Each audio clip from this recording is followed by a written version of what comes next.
For over 2 centuries, the Kyril Dominion had ruled the outer sectors of the Telari expanse uncontested. Their fleets patrolled the stars with indifference, and their bureaucracy crushed resistance with slow, deliberate force. But even in their vast reach, there were whispers, legends, of a race the Council dared not provoke. Humans, Deathworlders. To most species, Earth was uninhabitable. A gravity well too strong, an atmosphere too volatile, and predators, both microbial and massive, too numerous. The galactic census listed humanity as a Class 12 hazard species. Contact was discouraged. Provocation? Unthinkable. Yet the signal went out. Not a distress call. Not a beacon. It was a scream. From a border world deep within Kyril space, a mining outpost with no strategic value sent a single encrypted burst across the void, using an ancient Terran code long thought obsolete. Only one species in the galaxy would even recognize it. The humans. Admiral Taylor Vorn of the Dominion War Fleet stared at the decoded message, her mandibles twitching. Signal origin.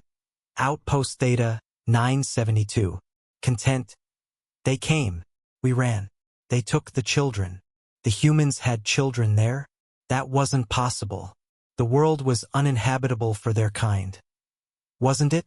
3 days after the signal, the stars screamed.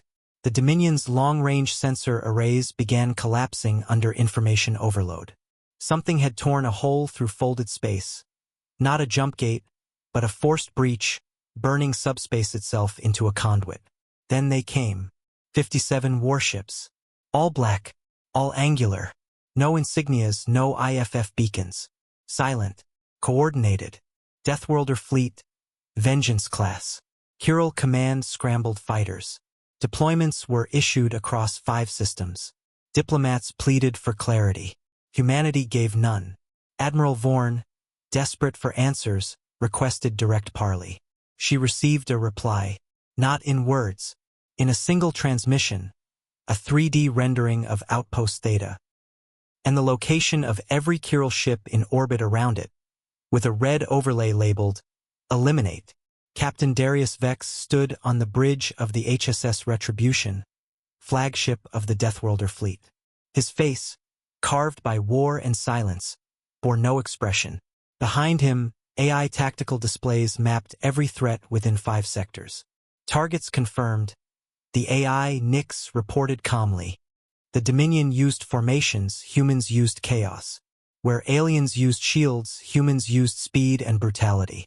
In under an hour, 3 fleets were gone. No survivors. Not one signal escaped.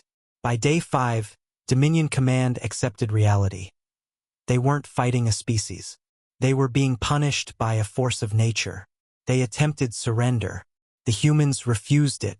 They attempted retreat. The humans followed. They tried reason, and received silence. The Kyril began broadcasting their own war crimes in desperation, hoping someone would intervene. Surely the Galactic Council would step in. But the Council had gone quiet. Every member species had locked communications. Some even cut ties. No one dared interfere, because they'd all heard the signal too. They all knew. The humans didn't come for conquest. They came for vengeance. On day 9, Admiral Vorn stood aboard the shattered remains of her flagship, drifting in the orbit of a burning colony. Her crew were gone. Her empire was bleeding. A voice echoed through her fractured comlink. This is Captain Darius Vex of the Terran Vengeance Fleet. We have located the missing children. Your outpost violated the 2437 Accord. You harvested humans. She tried to respond, but her throat was dry, her will shattered. Consider this the only warning the galaxy will get. Touch one of ours again. He paused. And we won't just burn your fleets. We'll rewrite your history with ash. Then silence. The Deathworlder fleet left as suddenly as it had arrived. No occupation. No demands. Just destruction, clean, surgical, and unforgettable. Within weeks, Kyril subjugates rebelled. Within months, the Dominion fractured.